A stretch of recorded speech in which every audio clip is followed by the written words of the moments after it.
Alegria e satisfação que cumprimentamos os nossos amigos e irmãos do portal Escola Dominical com a gloriosa paz de nosso Senhor e Salvador Jesus Cristo. Estamos dando início a mais uma pré-aula, esta ferramenta que o portal Escola Dominical disponibiliza no início da semana para que os irmãos possam melhor preparar a sua aula da Escola Bíblica Dominical. Leiam a revista das lições bíblicas, assistam a esta pré-aula, leiam os textos de apoio que nós disponibilizamos ao longo da semana no portal Escola Dominical. Acessem as redes sociais do portal Escola Dominical, no Facebook, no Twitter e no LinkedIn, onde nós disponibilizamos links de outras videoaulas e de outros textos de apoio, inclusive de outras faixas etárias. Acessem também as leituras diárias, breves comentários em áudio, que nós disponibilizamos ao longo da semana no site do portal Escola Dominical. Se tiverem dúvidas, postem a sua pergunta na sala dos professores do portal Escola Dominical. E no sábado à noite, às 19 horas, horário de Brasília, o irmão é convidado a interativamente participar da transmissão ao vivo da aula do estudo preparatório dos professores e amigos da Escola Dominical, da Igreja Evangélica Assembleia de Deus, Ministério do Belém, na sede aqui em São Paulo, onde o irmão poderá elucidar as suas últimas dúvidas. Mas tudo isso é a preparação da Escola Bíblica Dominical. A Escola Bíblica Dominical, como ensina o pastor Antônio Gilberto, é a igreja reunida, ensinando enquanto evangeliza e evangelizando enquanto ensina. E por falar em evangelização, neste terceiro trimestre de 2016, nós estamos estudando o tema O Desafio da Evangelização, obedecendo ao ID do Senhor Jesus de levar as boas novas a toda criatura. Nosso comentarista é o pastor Claudionor Correia de Andrade, consultor teológico da CPAD. E hoje estaremos estudando a lição de número 7, o Evangelho no mundo acadêmico e político. Continuando esse segundo bloco do trimestre, em que nós estamos estudando aspectos específicos da evangelização. Em ambientes diferentes, a mensagem do Evangelho deve ser divulgada de forma diferente.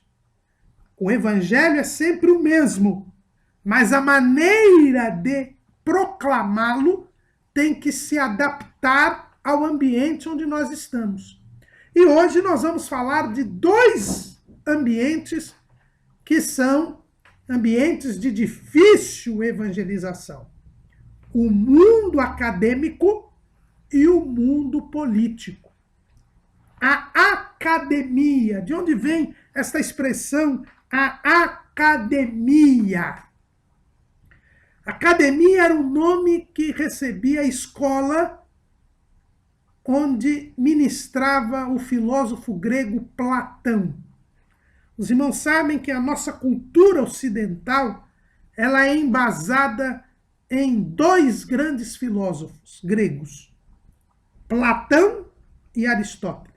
Platão, ele era discípulo de Sócrates, que foi um filósofo que mudou a filosofia grega, que trouxe uma transformação na filosofia na Grécia. Sócrates, ele era um filósofo que passou a tratar da filosofia no homem, colocou o homem como centro das especulações filosóficas. E ele teve em Platão o seu maior discípulo. E Platão fundou uma escola e deu o nome desta escola de academia. E é por isso que quando nós falamos em mundo acadêmico, nós estamos falando das universidades, nós estamos falando das escolas. Então a evangelização do mundo acadêmico é a evangelização da elite intelectual de uma sociedade, de onde vem a ciência e a filosofia na sociedade, das pessoas que estudam, das pessoas que fazem do estudo e da pesquisa a sua vida. E através do estudo e da pesquisa destas pessoas, a sociedade, aproveitando o que foi estudado, o que foi pesquisado, o que foi descoberto, passa a aplicar aquele conhecimento adquirido pelo estudo e pela pesquisa, e aí nós temos a tecnologia, e nós temos o desenvolvimento da sociedade. Logo de cara, a gente vê que a ciência, ela é algo bom. A ciência, ela é algo importante, porque ela é o resultado do exercício da inteligência, da razão. E foi Deus quem criou o homem com a capacidade de ser inteligente, de ser racional, de ser criativo. Quando Deus criou o homem, ele criou o homem conforme a sua imagem e semelhança. E Deus é a sabedoria, Deus é a inteligência suprema. E Deus fez o homem semelhante a ele. E o homem, então, pôde ter criatividade. Tanto que quando Deus colocou o homem no jardim do Éden, a Bíblia diz que ele pôs o homem no jardim do Éden para o lavrar e o guardar. O que é lavrar? Lavrar é cuidar, cultivar. O homem foi convidado por Deus a modificar o jardim, a trazer alterações ao jardim dentro da sua criatividade. E para mostrar ao homem que ele era criativo, Deus mandou que Adão desse nome aos animais. Neste ato de dar nome aos animais, Adão descobriu que ele podia ser criativo. Por isso, irmãos, a ciência é algo divino, no sentido de que o homem faz ciência, o homem pesquisa, o homem estuda, o homem descobre as leis da natureza, o homem descobre as regras das relações humanas, porque Deus lhe deu esta capacidade. Então, a primeira coisa que a gente precisa entender é que a ciência é resultado da criação divina. A ciência é resultado de Deus ter feito o homem inteligente. Portanto, a ciência não é má. A ciência é algo bom, porque é a consequência da criação divina. E Deus, tudo quanto fez, viu que era muito bom. Está escrito lá em Gênesis 1:31. Em Eclesiastes, capítulo 1, versículo 13, nós vemos Salomão, o homem mais sábio que houve sobre a face da terra depois de Jesus. Salomão, que Deus lhe deu muita sabedoria e muita inteligência. Salomão, ele era cientista, ele era filósofo, ele era poeta, artista. Ele foi dotado por Deus de uma inteligência toda especial. Ele tinha um QI elevadíssimo. E ele explica o que é a ciência. Lá em Eclesiastes 1:13. E apliquei o meu coração a esquadrinhar e a informar-me com sabedoria de tudo quanto sucede debaixo do céu. Esta enfadonha ocupação deu Deus aos filhos dos homens para nela os exercitar. Foi Deus quem deu ao homem o exercício das faculdades mentais, da inteligência, da pesquisa, do estudo. Fica bem claro aqui. Então a ciência não é algo contrário a Deus. A ciência é resultado de uma criação divina. Deus fez o homem inteligente e racional para que ele fizesse ciência, para que ele fizesse filosofia. Portanto, a ciência é algo que vem de Deus. Por que nós insistimos nisso? Porque hoje existe uma outra mentira satânica que muitos crentes acreditam. É a de que há uma oposição entre a fé e a ciência. Entre servir a Deus e ser cientista e fazer ciência. o diabo conseguiu convencer as pessoas de que a Bíblia é contra a ciência e de que a ciência é contra a Bíblia. Mas é a própria Bíblia quem diz que foi Deus quem deu ao homem a capacidade de fazer ciência. E se a ciência procura descobrir as leis da natureza, se a ciência procura entender e compreender as relações humanas, por isso que nós temos as ciências exatas, as ciências biológicas e as ciências humanas, se a ciência busca a verdade, ora, a revelação de Deus para o homem na Bíblia Sagrada é a revelação de Deus. E Deus é a verdade.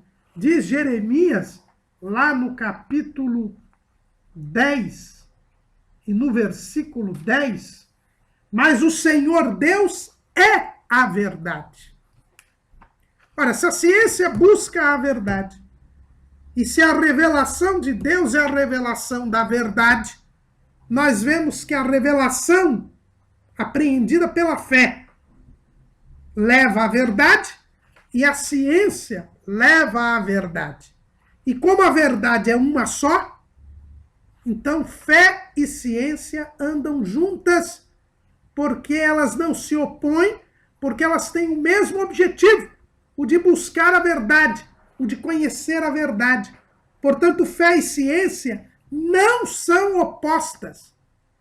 O ex-chefe da Igreja Católica Apostólica Romana, o Papa João Paulo II, ele escreveu uma encíclica, uma carta, chamada Fides et Ratio, Fé e Razão. E ele diz que a fé e a razão, a fé e a ciência, a revelação e a ciência, são as asas que levam o homem à verdade. E quando nós vemos uma ave, nós vemos que uma asa não vai no sentido e a outra asa vai no outro. As asas permitem a ave voar e chegar ao seu objetivo. A fé e a ciência permitem ao homem chegar ao conhecimento da verdade. E é isto que Deus quer, não é? Lá em 1 Timóteo, capítulo 2, versículo 4, a Bíblia diz que Deus quer que todos os homens se salvem e venham ao conhecimento da verdade. E a verdade se conhece tanto pela fé quanto pela razão, pela ciência. O evangelho é levar Jesus às pessoas. Pregar o evangelho é levar Jesus às pessoas. Nós já temos visto aqui, na primeira aula desse trimestre, nós vimos que pregar o evangelho, entre outras coisas, é pregar a Jesus Cristo. E Jesus disse que é a verdade. Lá em João 14,6, Jesus disse: eu sou o caminho, a verdade e a vida. Ninguém vem ao Pai senão por mim. Então, se Jesus é a verdade, a palavra de Deus é a verdade. Jesus disse lá em João 17,17, santifica-os na verdade, a tua palavra é a verdade. Ora, se Jesus é a verdade, se a palavra de Deus é a verdade, se a ciência busca a verdade, então a ciência leva a Jesus. A ciência leva a palavra de Deus. A Bíblia e a ciência não se opõem. A ciência apenas comprova aquilo que está escrito na palavra de Deus. Como dizia o saudoso irmão Sérgio Paulo Gomes de Abreu, que foi o fundador, o criador do portal Escola Dominical, quando você encontrar um descompasso, uma discrepância entre a Bíblia e a ciência, não perca a sua fé. É porque a ciência está atrasada. Um dia a ciência vai chegar e comprovar aquilo que a Bíblia disse. Mas como eu disse para os irmãos, o inimigo das nossas almas, o diabo, ele tem mentido e tem enganado a humanidade, inclusive os crentes, querendo criar um ambiente de oposição entre a fé e a ciência. Esta oposição existe entre a verdade e a mentira, entre a chamada falsa ciência. E o apóstolo Paulo fala a respeito desta falsa ciência. Lá em 1 Timóteo, capítulo 6, versículo 20, Paulo fala a respeito disso. Ó Timóteo, guarda o depósito que te foi confiado, tendo horror aos clamores vãos e profanos, e às oposições da falsamente chamada ciência. Esta falsa ciência, os comentaristas bíblicos falam que era o gnosticismo, né? O conhecimento oculto de pessoas iluminadas, pessoas evoluídas. Esse era o contexto do texto, mas de um conhecimento que se opusesse às Escrituras. E hoje o conhecimento científico, não é o gnosticismo, mas o conhecimento científico, ele se arroga contrário à Bíblia. Esta é a falsa ciência. E a falsa ciência, ela não busca conhecimento. A falsa ciência, ela tem um único objetivo: contrariar a Bíblia Sagrada. Desde a modernidade, no século XV, século XVI, nós vemos esta tendência de se querer contrapor a ciência à fé. São pessoas que no mundo acadêmico são usadas pelo maligno para tentar contrariar a Bíblia. E aí é que eu identifico, aí é que eu tenho discernimento do que é ciência e do que não é ciência. A falsa ciência, ela não busca conhecimento, ela não busca descobrir as coisas. Ela trabalha para contrariar a Bíblia Sagrada. Então, quando você encontrar algum cientista, alguma teoria, cujo objetivo é contrariar a Bíblia, esta é a falsa ciência. Esta falsa ciência, que é uma mentira, é um instrumento de Satanás para promover o descrédito na palavra de Deus, para promover a incredulidade, para que as pessoas morram espiritualmente sem crer em Jesus Cristo, sem crer na palavra de Deus. E aí vem a grande dificuldade da evangelização do mundo acadêmico. É que esta mentalidade anticristã e antibíblica, ela tem crescido no mundo acadêmico. Irmãos, as universidades, elas foram fundadas pela igreja. Quando nós vamos à origem das grandes universidades, a primeira universidade foi a Universidade de Bolonha, que surgiu no século XI. As universidades, elas foram criadas pela igreja. As primeiras faculdades das grandes universidades eram faculdades de teologia. O primeiro estudo que tinha nas universidades era a teologia. E isso não só na Europa. Você pode dizer, isso é coisa da igreja romana. Não. Nos Estados Unidos, as universidades mais famosas, Princeton, Harvard, elas são universidades criadas a partir de estudo da teologia.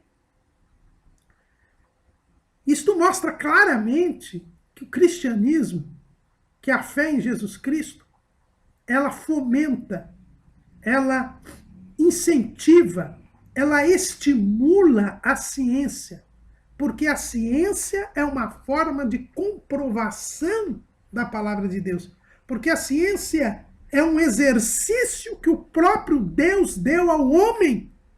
Como diz Salomão, esta enfadonha ocupação deu Deus aos filhos dos homens. Então, historicamente, nós vemos que não existe base nenhuma para se opor à ciência e à fé. Jamais a igreja iria fomentar a ciência se ela fosse contrária à fé. E Paulo diz para Timóteo, guarda o depósito que te foi confiado. Qual foi o depósito que foi confiado para ele? A fé, a doutrina. E contra esta doutrina se oporia a falsa ciência, não a ciência verdadeira. Mas, infelizmente, com o aumento da iniquidade.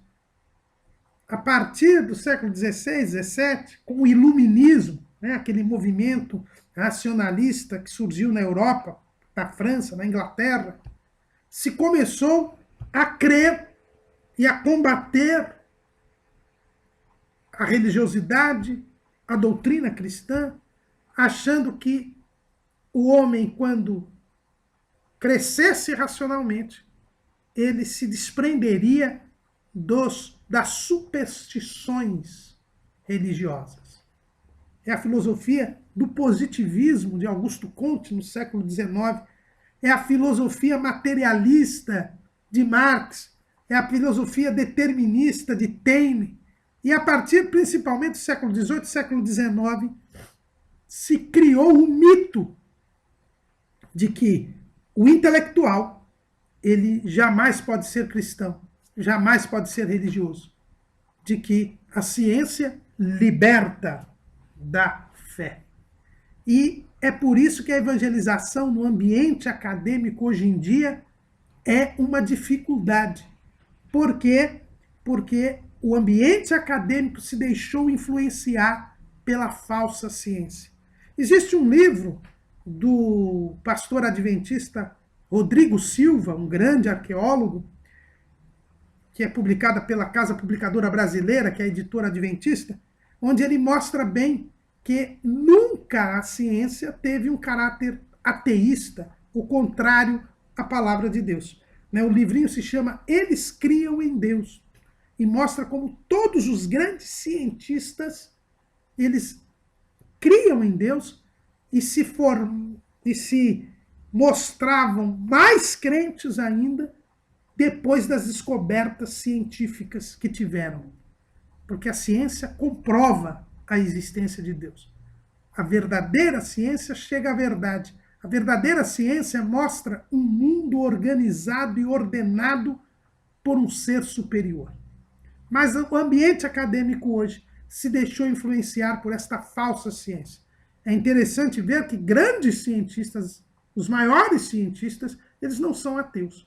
Albert Einstein, o maior cientista do século XX, ele mostrou, com a teoria da relatividade, com todas as grandes descobertas que ele teve da física, ele era um homem que cria profundamente em Deus.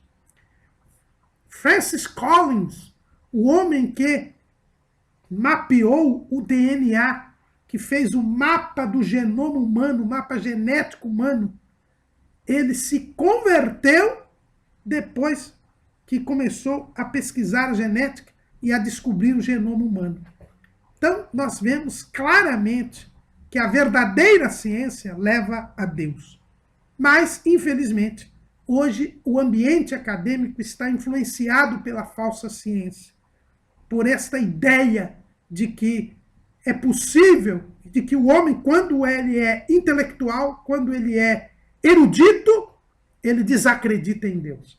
E é este ambiente hostil ao Evangelho, hostil à palavra de Deus, que nós temos de enfrentar quando formos evangelizar a academia. E é por isso que ela precisa ser evangelizada. Porque hoje existe um ambiente hostil à palavra de Deus, existe hoje um ambiente ateu que está dominando as nossas universidades, que está dominando as nossas escolas. Eu até coloquei aqui que hoje o sistema educacional no mundo é uma cidadela contra a fé. O diabo tem conseguido construir uma fortaleza contra a fé no sistema educacional. E nós precisamos evangelizar estas pessoas. Precisamos entrar nas universidades, precisamos entrar nas escolas para levar Jesus Cristo à verdade. Porque na educação, no estudo, na pesquisa, na ciência, se busca a verdade. E a verdade é Cristo Jesus. A evangelização vai servir, inclusive, para que nós tenhamos uma verdadeira atividade científica. Para que nós tenhamos uma produção de um verdadeiro conhecimento que traga o bem-estar para a sociedade. Porque as descobertas científicas, quando estão alienadas de Deus, elas servem não para o bem da humanidade, mas para o mal. Por exemplo, a física nuclear, as descobertas da física nuclear, se elas trouxeram grandes desenvolvimentos no tratamento de doenças, por exemplo, elas também trouxeram as bombas atômicas. E por que isso? Porque a atividade científica, quando alienada de Deus, ela é usada para a destruição do homem. É uma artimanha de Satanás, que vem para matar, roubar e destruir. Ele desenvolve esta ideia da oposição entre fé e ciência para usar a ciência para destruir a humanidade. Para nós evangelizarmos o mundo acadêmico, em primeiro lugar, nós precisamos abandonar o anti-intelectualismo. Ou seja, eu preciso sair desta mentalidade de que ciência é contrária à fé. Foi por isso que eu disse no início que o diabo engana os crentes. O diabo coloca na cabeça dos crentes que a fé é contrária à ciência.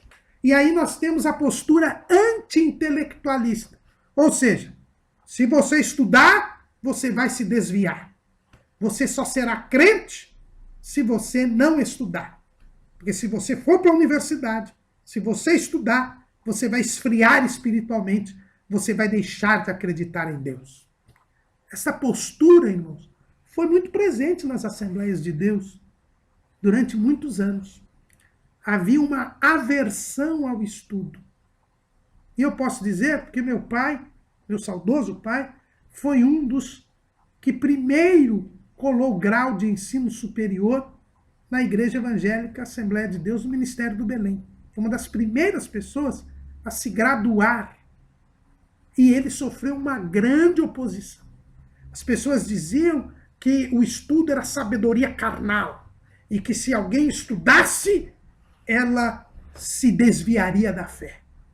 Ora, como é que eu posso evangelizar o mundo acadêmico dizendo que estudar é pecado? Dizendo que eu não devo estudar para servir a Deus.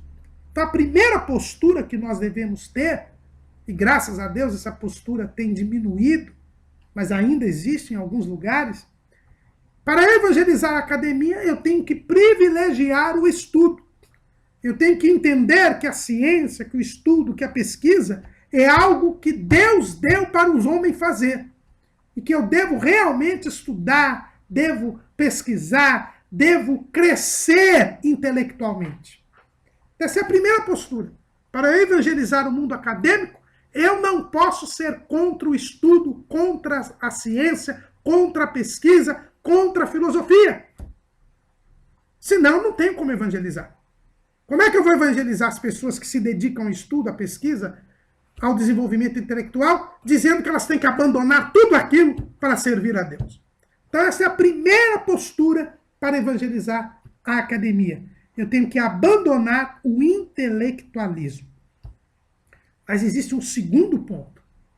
Para eu evangelizar o mundo acadêmico, eu mesmo tenho que me dedicar ao estudo e à pesquisa.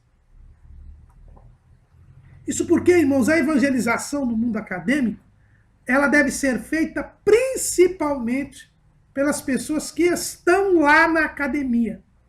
São os nossos jovens e adolescentes que estão nas universidades, são as nossas crianças e adolescentes que estão nas escolas de ensino fundamental, de ensino médio, que vão evangelizar as pessoas que estão ali. O mundo acadêmico, ele é distinto. Até hoje, para entrar numa faculdade, entrar numa universidade, não é qualquer pessoa que entra. Por causa até da violência, das questões de segurança, você, para entrar em uma faculdade, universidade, você tem que passar por uma catraca. Né? Tem um cartão ali, você entra. Não é qualquer pessoa que entra na universidade, que entra numa faculdade. Então, a evangelização vai ter que ser feita, em primeiro lugar, pelos próprios alunos, pelos próprios professores, pelos próprios funcionários daquela instituição acadêmica. E por isso essas pessoas têm que ser dedicadas ao estudo e à pesquisa. O nosso comentarista, ele dá o exemplo de Daniel e dos seus amigos, Ananias, Misael e Azarias. Eles foram estudar na corte de Nabucodonosor. E lá eles evangelizaram, lá eles deram testemunho e eram dedicados ao estudo e à pesquisa. Para eu poder evangelizar alguém no mundo acadêmico, eu mesmo tenho que ser alguém estudioso, alguém dedicado, porque os valores do mundo acadêmico são os valores do estudo e da pesquisa. Se eu for um péssimo aluno, se eu for um aluno que mata a aula, que não estuda, que não tira boas notas, eu jamais poderei evangelizar as pessoas, porque eu tenho que evangelizar as pessoas, mas eu tenho que ser uma pessoa exemplar. E no mundo acadêmico, eu serei exemplar se eu for dedicado ao estudo e à pesquisa. Eu tenho que ser como foi as personagens bíblicas. E eu coloquei aqui 3 personagens bíblicas que mostram, aliás, 3 não, né? São 5 personagens bíblicas que mostram como a evangelização exige, no mundo acadêmico, exige, em primeiro lugar, a dedicação ao estudo e à pesquisa. Eu só posso evangelizar no mundo acadêmico se eu for excelente na academia, se eu for dedicado ao estudo e à pesquisa. A primeira personagem é Moisés. Lá em Atos, capítulo 7, versículo 21, diz assim, 22, e Moisés foi instruído em toda a ciência dos egípcios e era poderoso em suas palavras e obras. E Estevão, aqui no seu sermão, está falando de Moisés antes, nos seus primeiros 40 anos. Porque aí no versículo 23 ele diz, e quando completou a idade de 40 anos, então Moisés ele foi instruído em toda a ciência do Egito e ele era poderoso em suas palavras e obras. Ou seja, ele era um exímio estudioso, um exímio pesquisador. Ele aprendeu e aprendeu bem, era respeitado pelo seu conhecimento. Ele era preparado intelectualmente.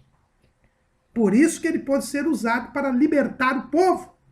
Por isso que ele pôde enfrentar os magos de Faraó, que os magos de Faraó eram também instruídos em toda a ciência do Egito. Por isso ele pôde enfrentar o próprio Faraó, porque ele tinha conhecimento. E por isso ele pôde liderar o povo até a terra de Canaã, passar com o povo no deserto, porque ele foi preparado intelectualmente. Ele trouxe a mensagem da libertação à academia, a maior academia do seu tempo, que era a corte de Faraó, porque ele tinha preparação intelectual para isso. Foi o que aconteceu também com Daniel, Ananias, Misael e Azarias. Quando eles foram levados à corte de Nabucodonosor, eles foram exímios no aprendizado, no estudo e na pesquisa. Lá em Daniel 1, 19 e 20, está escrito assim, e o rei falou com eles, e entre todos eles não foram achados outros tais como Daniel, Ananias, Misael e Azarias. Por isso permaneceram diante do rei. E em toda a matéria de sabedoria e de inteligência, sobre o que o rei lhes fez perguntas, os achou 10 vezes mais doutos do que todos os magos ou astrólogos que havia em todo o seu reino. Daniel, Misael, Ananias e Azarias, eles foram os melhores alunos e eles sabiam mais do que os professores. E foi por isso que Deus os usou na corte do rei Nabucodonosor. E foi por isso que Deus os usou em revelações, principalmente com relação a Daniel, a respeito do futuro do povo de Israel. porque eles foram inseridos no meio acadêmico e corresponderam. Daniel era respeitado durante todos os mais de 70 anos que ele esteve na corte de Nabucodonosor. Ele era respeitado pela excelência do seu conhecimento. Então, nós devemos nos dedicar ao estudo e à pesquisa, ter um preparo intelectual, sermos bons alunos e bons professores, bons funcionários de universidades, para podermos evangelizar no ambiente acadêmico. Mas eu dou um quinto exemplo, é o apóstolo Paulo. Lá em Atos, capítulo 22, versículo 3, Paulo diz assim: quanto a mim, sou varão judeu, nascido em Tarso da Cilícia, e nesta cidade criado aos pés de Gamaliel, instruído conforme a verdade da lei de nossos pais, zelador de Deus, como todos vós hoje sois. Paulo foi o grande evangelista, o grande missionário dos tempos apostólicos, porque ele tinha um preparo intelectual. Ele nasceu em Tarso da Cilícia. Tarso era um centro filosófico, um dos maiores centros filosóficos do estoicismo. Os estoicos eram uma escola filosófica nos dias de Jesus. E lá ele aprendeu a filosofia grega. Como eu sei que Paulo sabia filosofia grega? Porque no Areópago, quando ele pregou para os filósofos epicureus e estoicos, ele usou da filosofia grega para pregar o evangelho. Ele era conhecedor da filosofia. Depois ele foi mandado para Jerusalém pelos seus pais e aprendeu aos pés de Gamaliel, que era o maior doutor da lei daquele tempo. Ele se formou também na lei judaica, no conhecimento das escrituras, com excelência. E além do mais, ele era cidadão romano e conhecia as leis romanas. Nós vemos durante o ministério de Paulo, Paulo aplicando a lei romana, porque ele era um grande conhecedor da lei romana. Foi por isso que Paulo foi um grande missionário, por isso que ele podia pregar no Areópago. Por que Jesus mandou Paulo e não Pedro para o Areópago? Porque Paulo tinha o preparo intelectual necessário para pregar aos filósofos gregos. Então, o ambiente acadêmico exige que nós sejamos dedicados ao estudo e à pesquisa, porque são esses os valores predominantes na academia. Não podemos evangelizar as universidades, não podemos evangelizar as escolas, se não tivermos erudição. Mas além do preparo científico, intelectual, filosófico, eu tenho também que ter o preparo doutrinário. Eu não posso evangelizar no ambiente acadêmico se eu não tiver pleno conhecimento da palavra de Deus. Nós vemos um grande índice de jovens cristãos que, quando entram nas universidades, se desviam. E aí vem os inimigos do estudo dizendo, tá vendo? Olha aí, foi estudar na faculdade e se desviou, porque não devia estudar. Não é porque ele não devia estudar. É porque ele não conhecia a palavra de Deus. Infelizmente, nós vivemos aqui, eu já disse em outra aula, um nível de analfabetismo bíblico. Infelizmente, as nossas igrejas hoje estão deixando muito a desejar no ensino da doutrina, no ensino da palavra de Deus. Veja o percentual de frequência das nossas escolas bíblicas dominicais. E o que acontece hoje é que os nossos jovens, as nossas crianças, os nossos adolescentes, eles não são ensinados na palavra de Deus.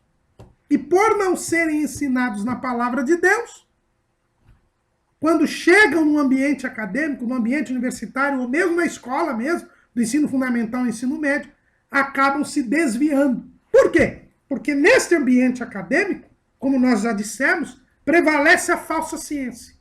Existe um esforço para se fazer as pessoas desacreditar da palavra de Deus. E se os nossos jovens, crianças e adolescentes não são ensinadas em casa na palavra de Deus, se não são ensinadas na palavra de Deus na igreja, quando elas chegam às escolas e às universidades, elas são bombardeadas por essas ideias anticristãs e antibíblicas. E como elas não estão arraigadas, enraizadas na doutrina, elas se desviam.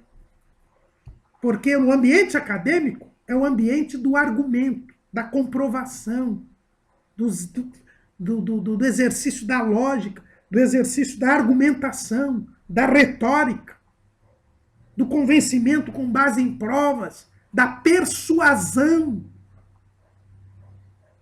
E se a pessoa não está enraizada na palavra de Deus, ela não resiste. Se uma árvore não tem raízes profundas, o primeiro vento a derruba. E os argumentos da falsa ciência vão desvirtuar o nosso jovem, a nossa criança, o nosso adolescente, que está na escola, que está na universidade, porque ele não tem raízes profundas, ele não conhece a palavra.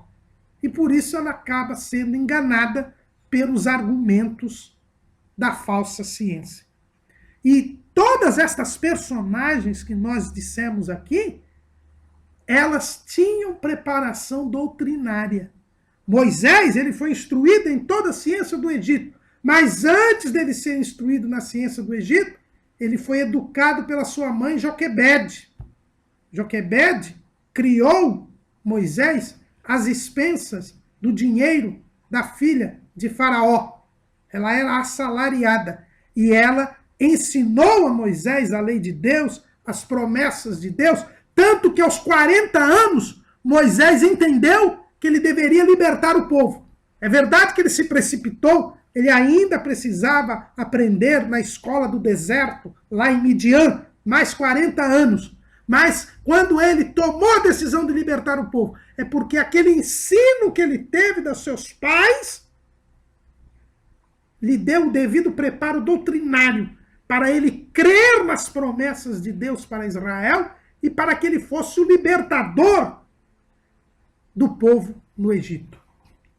Daniel, Misael, Azarias e Ananias, quando eles chegaram à corte de Nabucodonosor, eles já estavam preparados doutrinariamente. Eles eram da família real, eles eram da elite judaica, e eles já estavam aprendendo, porque um pouco antes de Daniel nascer, nós estamos no tempo do rei Josias, e Josias, ele promoveu um avivamento espiritual no meio do povo e mandou ensinar a palavra de Deus para o povo, a ensinar a lei para o povo. E, naturalmente, os primeiros a serem ensinados foram os familiares do rei. Então, Daniel, Ananias, Misael e Azarias, eles foram ensinados na sua infância e início da adolescência na lei do Senhor. E quando chegaram à Babilônia, eles assentaram no seu coração não se contaminar do manjar do rei. Eles tinham um preparo doutrinário, eles tinham um enraizamento da palavra de Deus nos seus corações e, por isso, tiveram êxito no ambiente acadêmico. E da mesma forma o apóstolo Paulo, nós acabamos de ler aqui, que apesar de ele ter sido ensinado na filosofia grega em Tarso, ele foi mandado pelos seus pais para estudar em Jerusalém aos pés de Gamaliel. E aqui, irmãos, a gente vê o cuidado que os pais de Paulo tinham para que ele fosse ensinado na doutrina. Gastaram fortuna para mandá-lo a Jerusalém para que ele aprendesse na melhor escola, que era a escola de Gamaliel. Foi por isso que Paulo teve sucesso no ambiente acadêmico, porque ele tinha um preparo doutrinário. Ele mesmo diz lá em Filipenses, capítulo 3, versículo 8. Filipenses, capítulo 3, versículo 8. E, na verdade, tenho também por perda todas as coisas, pela excelência do conhecimento de Cristo Jesus, meu Senhor, pelo qual sofri a perda de todas as coisas, e as considero como esterco para que possa ganhar a Cristo. Paulo diz que todo o conhecimento que ele teve intelectual foi um conhecimento que serviu de esterco. E tem muita gente que diz, está vendo? Esterco não serve para nada, é lixo. Aliás, o original aqui fala de lixo. Mas, na verdade, o esterco é um adubo. O preparo intelectual, ele é um adubo. Fortifica. Fortifica o quê? O preparo doutrinário. É por isso que, para evangelizar o ambiente acadêmico, eu preciso estar enraizado na doutrina cristã, ter conhecimento da doutrina cristã. O meu preparo intelectual, a minha dedicação ao estudo e à pesquisa é adubo que fortifica a planta. Mas a planta é o conhecimento da palavra de Deus.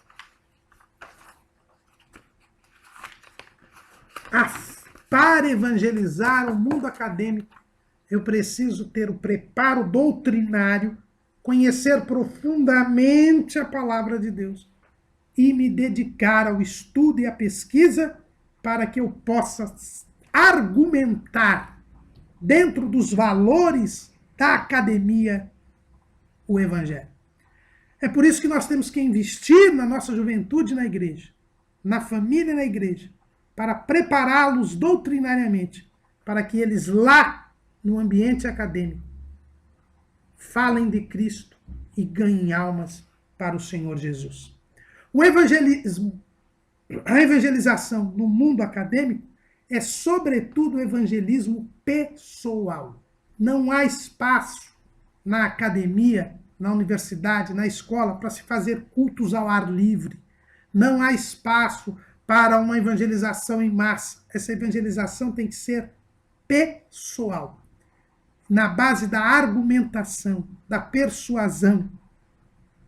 E é por isso que nós temos que investir nos nossos jovens, porque eles serão os evangelizadores no ambiente acadêmico, ao lado de professores que também sejam cristãos. É verdade que se devem fazer reuniões, né, periódicas, onde se levam as pessoas que são evangelizadas, se façam cultos, não é? Se façam campanhas, se façam debates, discussões com conteúdo evangelístico nas universidades. Existem entidades como a Associação Bíblica Universitária, né, a ABU, que promovem esses eventos, mas esses eventos devem ser precedidos de um evangelismo pessoal. Outro ponto importante na evangelização do ambiente acadêmico é o testemunho. Vejam bem que Daniel, Ananias, Misael e Azarias eram excelentes alunos, tinham credibilidade e respeito. Moisés tinha credibilidade e respeito. Paulo tinha credibilidade e respeito. Hoje, infelizmente, as escolas e as universidades viraram verdadeiros antros de perdição. Hoje nós temos nas escolas ambientes de perversão sexual, de alto consumo de drogas, de violência. Exatamente porque quando se crê que Deus não existe, que Deus não está presente, que Deus não é um mito, que Deus é uma ilusão, tudo é permitido. E é triste nós vermos hoje um ambiente escolar, um ambiente universitário, virando centro de perversão sexual, centro de violência, centro de consumo de drogas. E ali, nesse ambiente tão adverso, o nosso jovem evangelizador, ele deve se revestir do poder de Deus, ter uma vida de santificação, de oração, de jejum, para dar um bom testemunho e criar um ambiente de credibilidade e respeito, do que as pessoas irão desabafar com eles, irão mostrar as suas mazelas, irão mostrar todo o seu destroço pessoal em razão da perversão em que vivem, e no aconselhamento, na ajuda, no companheirismo, se poderá falar de Jesus Cristo. Mas para isso é preciso que ele tenha um bom testemunho, que ele seja um grande estudioso, um grande aluno, um grande professor, um funcionário exemplar, e que não se misture com estas coisas. É possível, não é a melhor forma de evangelizar no ambiente acadêmico, mas é possível uma ação de fora para dentro.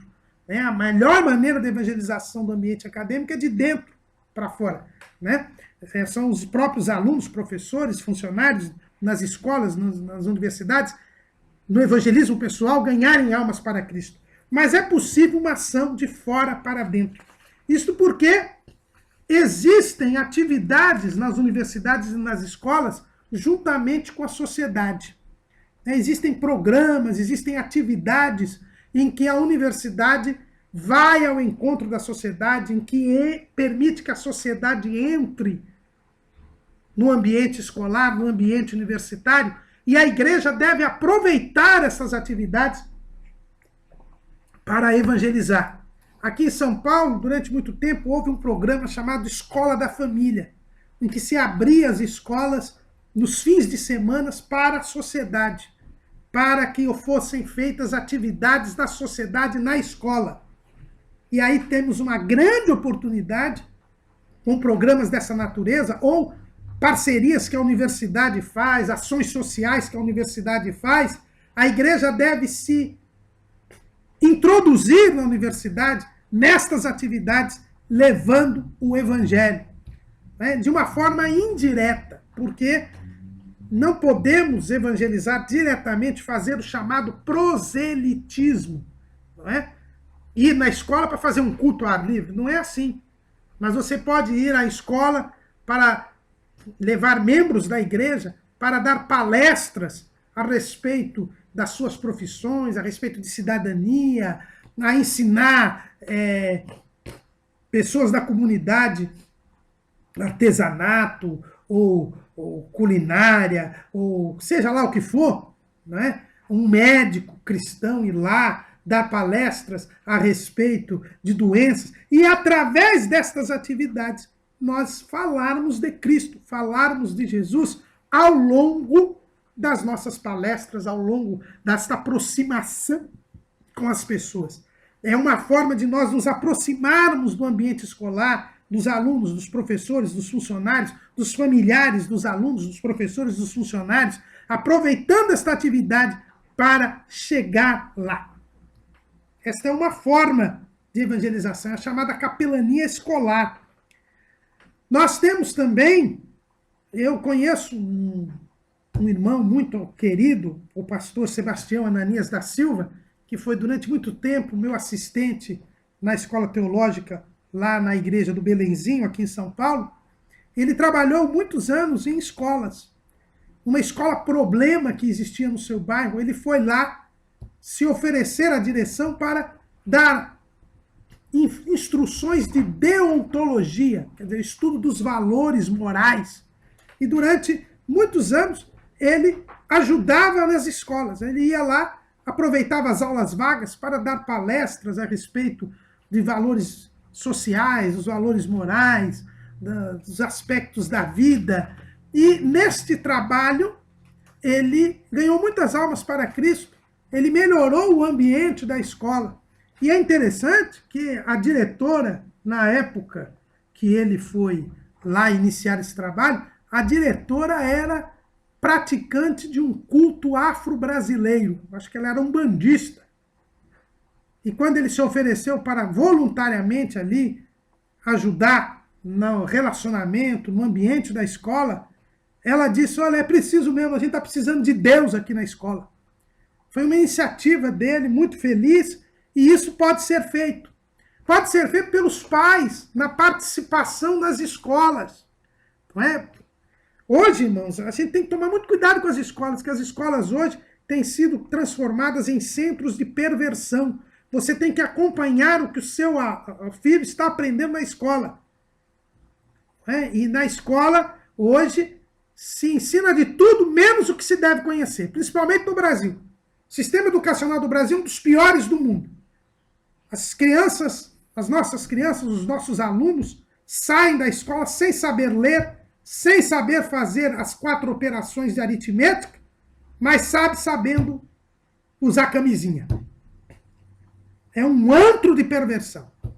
Né? Esses 13 anos que nós tivemos aí no governo do Partido dos Trabalhadores serviu muito para a degeneração do sistema educacional brasileiro, para se tentar incutir na mente das nossas crianças uma mentalidade anticristã, antibíblica, contrária à família, e é preciso que os pais participem da vida escolar, para evitar que isto possa prejudicar os seus filhos. Saiba o que seu filho está aprendendo na escola e participe da vida da escola para impedir que muita coisa dessa que é colocada aí é contra a lei. Né? Nós colocamos aí o nome de 3 pessoas que têm trabalhado muito intensamente a respeito disso. O doutor Guilherme Schelber, que é membro do Ministério Público, a doutora Damares Alves, que é advogada e trabalha na Frente Parlamentar Evangélica, e a doutora Marisa Lobo, que é psicóloga. Eles têm tido um verdadeiro trabalho de apostolado na sociedade, mostrando os abusos que estão ocorrendo nas escolas. Por exemplo, essa questão da ideologia de gênero, que é ensinar que a criança, só quando crescer, vai escolher se é homem ou mulher. Essa ideologia de gênero que está sendo ensinada nas escolas foi vetada no Plano Nacional de Educação. É uma ilegalidade. O doutor Guilherme Schelber, que é membro do Ministério Público, ele tem vários livros e ele mostra claramente que a educação é responsabilidade da família e que a escola não pode influir nos valores familiares. Nós devemos estar alerta com isso. E ao participar da vida escolar, você, pai e mãe, poderá ajudar na evangelização, na prevalência dos valores conformes à vontade de Deus no dia a dia da escola do seu filho. E para terminarmos essa questão do mundo acadêmico, nós vemos que a igreja tem desperdiçado uma porta aberta para a evangelização nas escolas, que é a questão do ensino religioso. O artigo 210, parágrafo 1º da Constituição brasileira, ela diz que o ensino religioso é um direito de cada pessoa, de cada criança. Né? O artigo 210, e nós vamos ler aqui o artigo 210 da Constituição brasileira, ela diz o seguinte, vamos ler aqui, para não termos nenhum problema aqui, ler a Constituição Federal. A Constituição brasileira, no artigo 210, parágrafo 1º, ela diz o seguinte, vou pegar aqui a Constituição, nossa Constituição é grande, né? É uma Constituição que fala muita coisa, se tudo fosse cumprido seria excelente, mas o artigo 210, parágrafo 1º da nossa Constituição, ela diz o seguinte,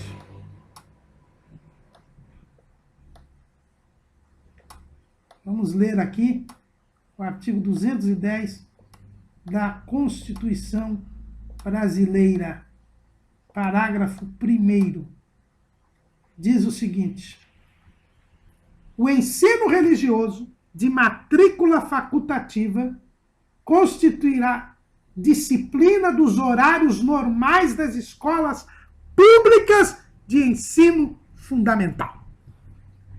Então, é um direito de cada pai ou mãe do ensino fundamental exigir na escola pública que se tenha aula de ensino religioso.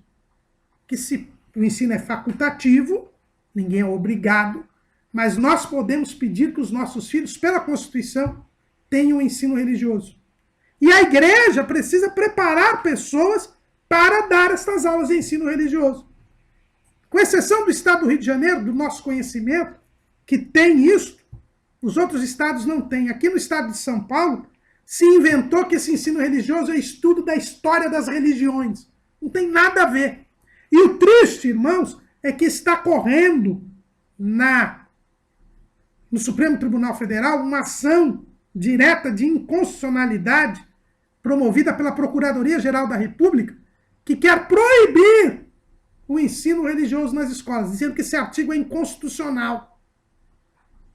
Está para ser julgado, já teve uma audiência pública, onde participaram vários segmentos religiosos, inclusive a Convenção Geral das Assembleias de Deus, foi muito bem representada nessa audiência pública pelo pastor Abiezer Apolinari, lá de Salvador, que é da Comissão Jurídica da CGADB, mas esta porta que foi aberta em 1988 nunca foi usada pela igreja. Seria uma forma de ensinar os nossos irmãos que, quando matricularem os seus filhos, entrassem com um requerimento para que o diretor forneça um horário, dentro do horário de aula, para o ensino religioso. E que quer o ensino religioso de tal denominação. E aí a igreja fornecesse alguém que voluntariamente, sem gasto para o Estado, pudesse ir lá para ajudar na doutrinação das nossas crianças, doutrinação religiosa das nossas crianças, para que elas enraizadas possam ser evangelizadoras do ambiente acadêmico. Tendo falado do ambiente acadêmico, vamos falar agora do mundo político. O mundo político precisa ser evangelizado. E em tempos de lava-jato aqui no Brasil, nós sabemos como a classe política é corrompida, como a classe política precisa de Jesus. E pior do que isso, a classe política é a que define, orienta e dirige a sociedade. Se a classe política, que é quem governa a nossa sociedade, quem dá os rumos da sociedade, está no lamaçal do pecado, da corrupção, da roubalheira, ela leva a sociedade para a roubalheira, para o lamaçal do pecado, para a corrupção, para o caos, como nós estamos vivendo hoje. Então nós precisamos evangelizar a classe política. Porque se ela for fiel a Deus, se ela se converter, a sociedade melhorará. Porque teremos pessoas que são fiéis ao Senhor, são obedientes a Deus e vão trazer um desenvolvimento para a sociedade. Isso porque a política, irmãos, não é do diabo. Parece. Quando a gente vê a Operação Lava Jato, parece que a política é do diabo, mas ela não é, não. A política foi criada por Deus. Deus criou o homem com o poder de dominar sobre a criação terrena. Portanto, Deus deu ao homem a noção de poder, de domínio. E esta noção de domínio é que dá origem à política. Que a política é o poder de dominar e de dirigir as pessoas. Então, se Deus criou o homem com capacidade de dominar, foi Deus quem criou a política. O ex-chefe da Igreja Católica Apostólica Romana, João 23, ele definiu a finalidade da política. Ele disse que a finalidade da política é o bem comum. E o que é o bem comum? É o bem que consiste no conjunto de todas as condições de vida social que favoreçam o desenvolvimento integral da personalidade humana e sua sociedade. A política, ela tem por fim trazer o bem comum. O que é o bem comum? O bem comum é criar condições para que a pessoa humana possa se desenvolver, para que a pessoa humana possa viver bem, possa ter melhores condições de vida, para que ela possa se realizar enquanto ser humano. Então a política é algo bom. É através da política que o ser humano pode se desenvolver. É através da política que as condições de vida podem melhorar. É através da política que o homem pode se realizar enquanto ser humano. Então a política não é má. É por isso que Paulo diz que as autoridades são constituídas por Deus.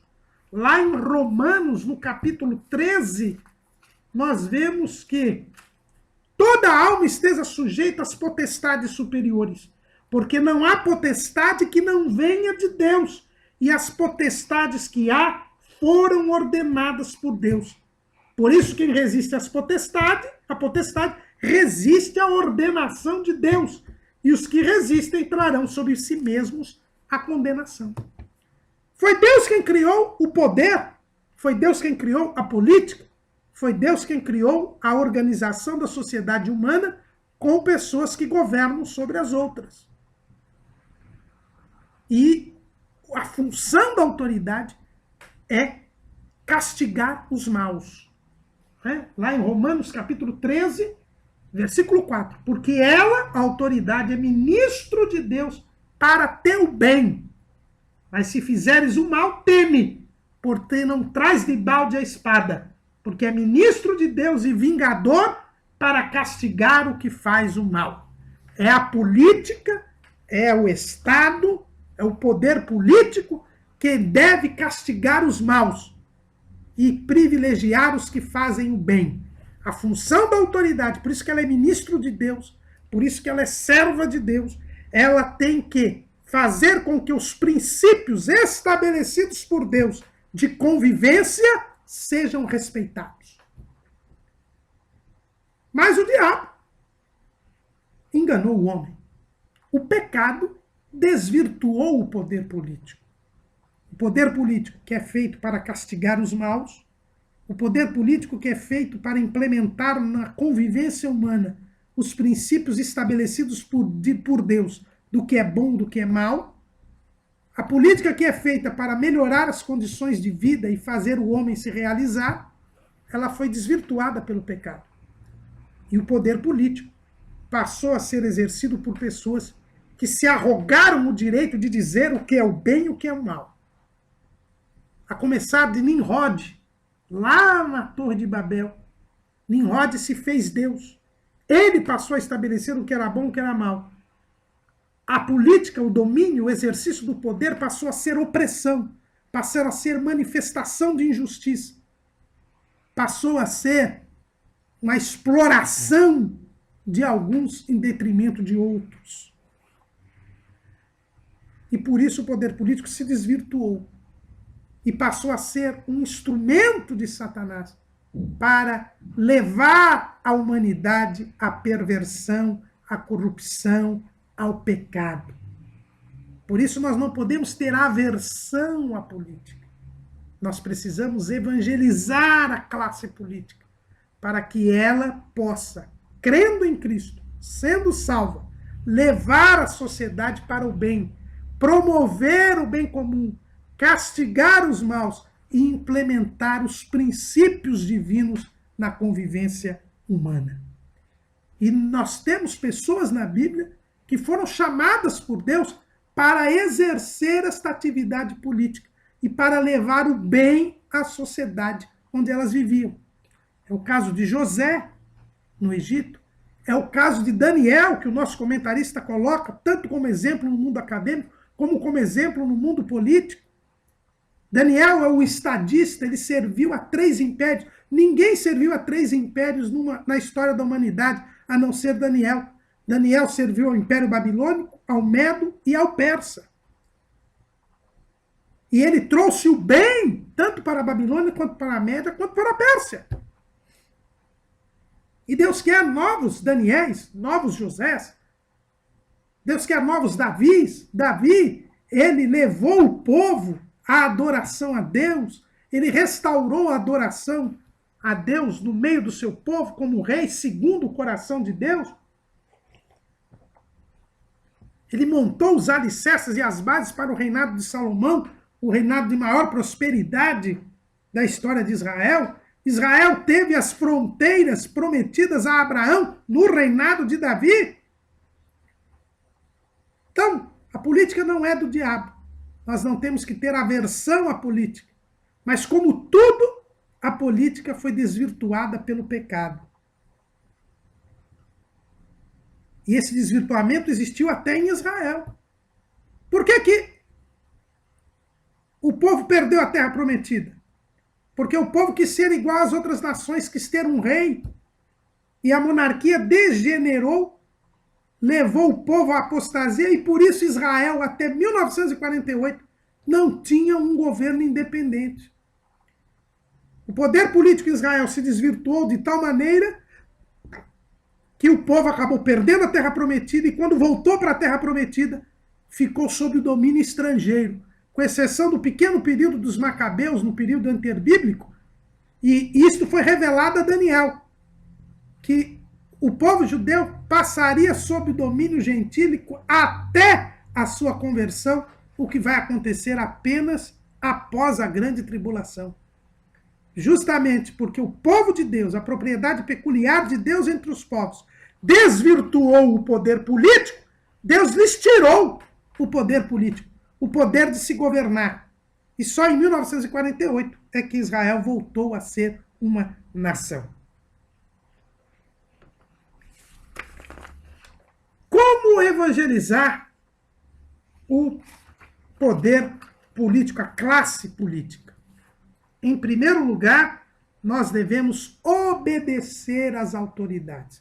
Devemos ser cidadãos exemplares. Para podermos ter condição de evangelizar o mundo político, nós temos de ser cidadãos exemplares. Jesus foi um cidadão exemplar. Ele cumpria todos os seus deveres civis. E nós vemos, quando perguntado se devia pagar o tributo a César, Jesus disse: dai a César o que é de César e a Deus o que é de Deus. Para eu evangelizar César, eu preciso ser obediente a César. É por isso que a Bíblia diz aqui que quem resiste à autoridade, resiste a Deus. Para eu evangelizar a classe política, eu preciso ser um cidadão exemplar. Jesus era um cidadão exemplar, seja diante das autoridades romanas, seja diante das autoridades judaicas. Jesus também pagou o tributo do templo. Está lá em Mateus 17, 24 a 27. Quando vieram cobrar o tributo do templo para Jesus, Jesus mandou Pedro pescar um anzol e pagar o dele e o de Pedro. Jesus sempre foi obediente às autoridades. Os apóstolos sempre foram obedientes às autoridades, embora fossem perseguidos, tanto pelos judeus quanto pelos gentios. Nós vemos Paulo escrevendo aqui em Romanos 13, dizendo que nós devemos obedecer às autoridades, né? Portanto, é necessário que lhes estejais sujeitos, não somente pelo castigo, mas também pela consciência. Nós temos que obedecer às autoridades, reconhecer o poder político de coração. Pedro também fala a mesma coisa. Lá em 1 de Pedro, capítulo 2, versículo do 11 ao 17. Amado, peço-vos como a peregrinos e forasteiros que vos abstenhais das concupiscências carnais que combatem contra a alma, tendo o vosso viver honesto entre os gentios, para naquilo em que falam mal de vós como de malfeitores, glorifiquem a Deus no dia da visitação pelas boas obras que em vós observem. Sujeitai-vos, pois, a toda ordenação humana, por amor do Senhor, quer ao rei como superior, quer aos governadores, como por ele enviados para castigo dos malfeitores e para louvor dos que fazem o bem. Porque assim é a vontade de Deus, que fazendo o bem, tapeis a boca à ignorância dos homens loucos, como livres e não tendo a liberdade por cobertura da malícia, mas como servos de Deus. Honrai a todos, amai a fraternidade, temei a Deus, honrai o rei. Não podemos evangelizar a classe política se nós não formos cumpridores dos deveres civis. Como é que eu vou evangelizar alguém que administra, alguém que governa, se eu desobedeço às leis, se eu sou um fator de desestabilidade da sociedade. De maneira nenhuma. Eu tenho que dar bom testemunho, eu tenho que ser cidadão exemplar. Principalmente aqueles que têm chamada para a classe política.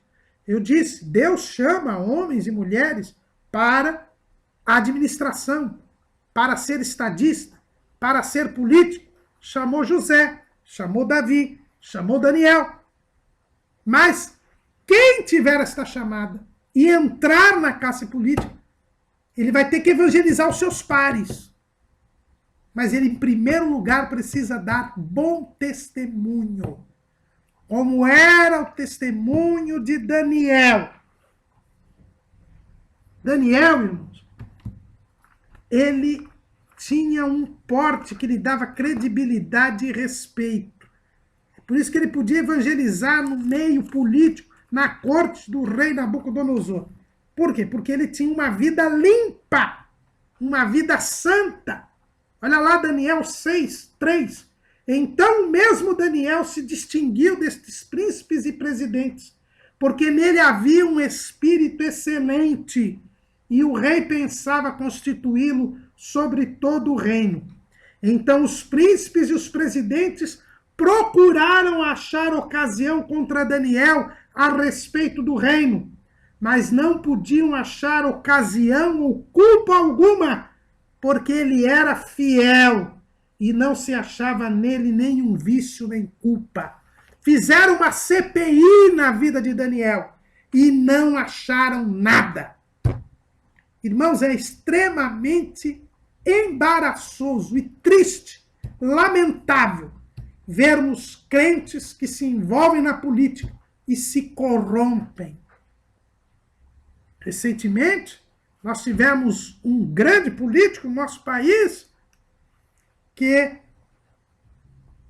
assumiu a presidência da Câmara dos Deputados e era evangélico. E foi afastado, denunciado e acusado por corrupção. E em grande medida. Isso é terrível. Mas sabe por quê? Os crentes políticos se envolvem com a política e se corrompem. E eu lembro de um artigo que eu li na década de 90, de um professor de ética de uma escola teológica no Rio de Janeiro, que tinha como título Como se corrompe um político evangélico. Os primeiros a corromper os políticos evangélicos são os próprios crentes, que vão atrás do político evangélico para conseguir favor, conseguir emprego, conseguir vantagem. E o político evangélico, se ele não der esse favor, se ele não der essa vantagem, se ele não der esse emprego, ele acaba perdendo os votos dos crentes. E ele então se corrompe, porque para conseguir essa vantagem, esse favor, esse emprego, ele tem que entrar na corrupção da classe política, do meio político, do meio governamental. E então a igreja, em vez de evangelizar a classe política, ela está mundanizando os seus membros que entram na política. Irmãos, nós temos que votarem pelos políticos crentes, porque nós precisamos ter pessoas convertidas dirigindo a sociedade, pessoas que sejam segundo o coração de Deus, que tragam o bem da sociedade, mas nós não podemos corrompê-los. Eles não estão lá para arrumar emprego, para arrumar ônibus para a mocidade, para o ciclo de oração e numa festividade. Não estão ali para vantagens. Eles estão ali para defender os valores do Evangelho e para a tomada de decisões que sejam de acordo com a palavra de Deus, para promover o bem comum, para castigar os maus e dar louvor às que fazem o bem, para implementar os princípios divinos nas leis e na convivência humana. Esse é o papel dele lá. Não é para arrumar vantagem para a igreja, para pastor, para crente. Nós precisamos dar assistência espiritual aos políticos. Irmãos, neste artigo que eu estou dizendo, como corromper um político evangélico, foi feita uma pesquisa com todos os políticos que tinham mandato no estado do Rio de Janeiro na década de 90. Com vereadores, deputados estaduais, deputados federais e até com a governadora do Rio de Janeiro na época, que era Benedita da Silva, que era evangélica. Eles não se identificaram, responderam uma série de perguntas. E todos se queixaram da falta de assistência espiritual. Eles diziam que não tinha uma pessoa que ia lá orar com eles no gabinete. Só iam pedir emprego, pedir favor, pedir vantagem, pedir influência. Por isso que a classe política está no caso, na situação que está. Porque a igreja que tem a mensagem do evangelho, que pode levar a verdade e a transformação dessas pessoas, é a primeira a corrompê-los. Por isso que o Brasil está na situação que está. Por culpa da igreja, que corrompe os crentes que vão para a política. E aí nós só temos lava-jato, só temos corrupção. E não adianta ficar falando mal dos políticos corruptos, porque nós somos os responsáveis por essa corrupção. Aprendamos isto, irmãos, para evangelizar o mundo político. Sejamos cidadãos exemplares, honestos, que não busquem favores, que não busquem vantagens. E não buscando vantagens, e cumprindo os deveres civis, e dando assistência espiritual aos governantes, intercedendo por eles, orando por eles. Porque Paulo disse que nós devemos orar por eles. 1 Timóteo, capítulo 2, diz o apóstolo: admoesto-te, pois, antes de tudo, que se façam deprecações, orações, intercessões e ações de graças por todos os homens, pelos reis e por todos os que estão em eminência, para que tenhamos uma vida quieta e sossegada em toda piedade e honestidade.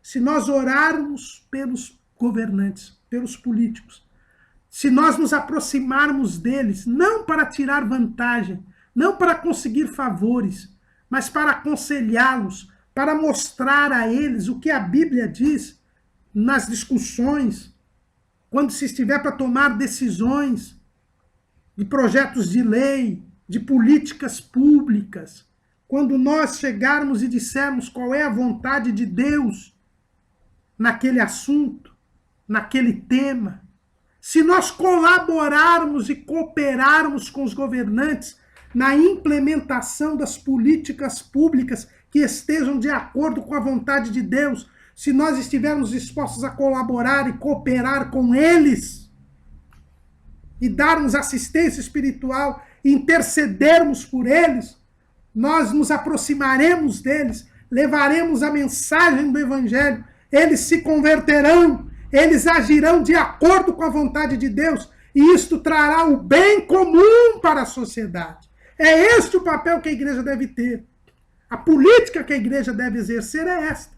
É da assistência espiritual, é da denúncia do pecado, é da apresentação da vontade de Deus na tomada das decisões, nos debates políticos e públicos. É assim que nós, e cumprindo o dever, nós adquiriremos credibilidade e respeito, e nós seremos ouvidos na tomada de decisão, e nós seremos ouvidos na implementação das políticas públicas, porque nós teremos credibilidade e respeito.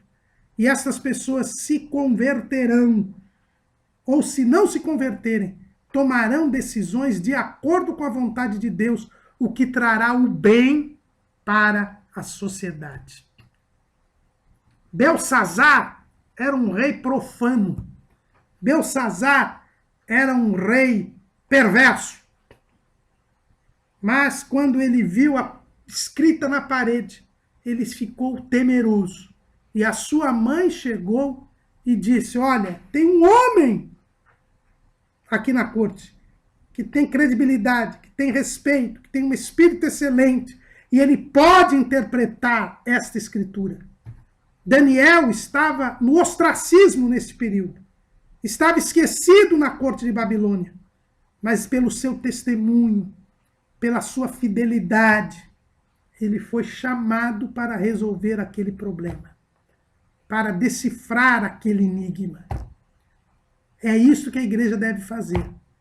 Não entrar em campanha eleitoral, não lançar candidatos, porque isso não é função da igreja. Partido, campanha eleitoral, é algo que é contrário à igreja. A função da igreja é evangelizar, ele tem que evangelizar toda a criatura. A evangelização ela é totalizante. Por isso que a igreja não pode ter um partido, porque ela tem que pregar para todos. Se ela se vincula a um partido, ela já não poderá pregar para todos, porque ela só está numa parte. Por isso a igreja não tem que ter partido. Crente pode entrar na política? Pode e deve, mas não a igreja. A igreja é o conjunto, é a instituição. O crente, individualmente, ele deve entrar na política se ele é chamado por Deus para isso. E a igreja deve apoiá-lo enquanto governante. Não se imiscuir na campanha, não arrecadar fundos para a campanha, porque, inclusive, isso é proibido pela lei eleitoral. Ela deve, uma vez o crente sendo eleito, ela deve dar assistência espiritual ao crente, mas deve dar assistência espiritual ao não crente. Deve levar a vontade de Deus para a tomada das decisões. Assim fazendo, nós promoveremos o bem comum na sociedade e converteremos a classe política. É assim que devemos fazer, evangelizando a academia e o mundo político. Eles não são cidadelas do diabo. Eles não são segmentos onde a igreja não tem vez. Não creia na mentira do diabo. Os políticos e os acadêmicos precisam de Jesus. E é a igreja que deve pregar-lhes o evangelho. Amém?